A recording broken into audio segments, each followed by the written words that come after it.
Hello Frugal fans, once again this is Captain Frugal and I'll be reviewing my stash to save you cash, and today I'll be reviewing the Superior Foes of Spider-Man issue 13. Alright Frugal fans, let's dive into issue number 13. Once again this issue was written by Nick Spencer and the artist Steve Weber, so once again we have that classic duo back together. This issue can be found as a back issue, it can be purchased digitally, or it can be found on the second trade paperback. Alright, so jumping in.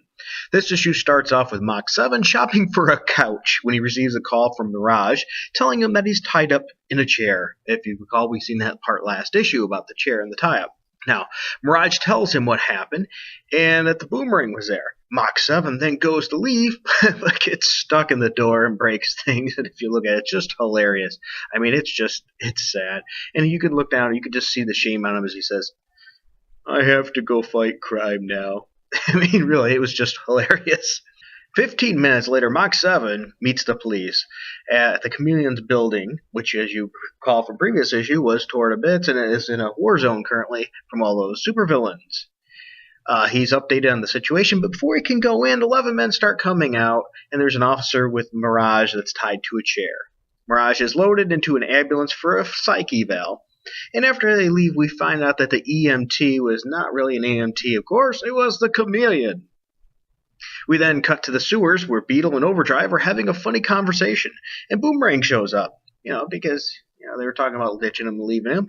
And after some more fun conversation, the gang decides to take off to their safe house with a painting. Remember, they don't know, though, and neither is the reader at this point, what Boomerang really took. Next, we cut back to the Shocker, and we find that Hammerhead and the group thought that the Shocker was sending him a message when he threw that bowling ball out the window, and so they yelled to tell him to come down. Shocker then offers the head of Silvermane, and Silvermane screws him over, and Hammerhead and his men attack. Silvermane is pretty silvery at the tongue, right, and he doesn't give a crap about Shocker, so he's pretty much, hey, screw this guy. So they're going to come in and get him. So as Shocker's apartment is getting shot to pieces, he decides to use his brain a little bit. I mean, Shocker's no idiot. It's funny as he's portrayed as a constant loser, but he's actually a pretty good, smart guy. And he's done this. He uses his shock gauntlets to launch them out of the building, sort of like flying. So blows them out of the building, enabling them to escape to the safe house. Yes, the same safe house that Beetle, Overdrive, and Fred, the Boomerang, are going to. So as Shocker and Silvermane beat them there, they're there for a little bit, but he hears a noise, and he takes Silvermane and hides as we see Beetle, Overdrive, and Boomerang walking in. And that is the end of the issue. So let's look at some of the pros and cons. First of all, the pros. The banner between Silvermane and the Shocker is absolutely hilarious. It's great. The book gives us a new view on Hammerhead.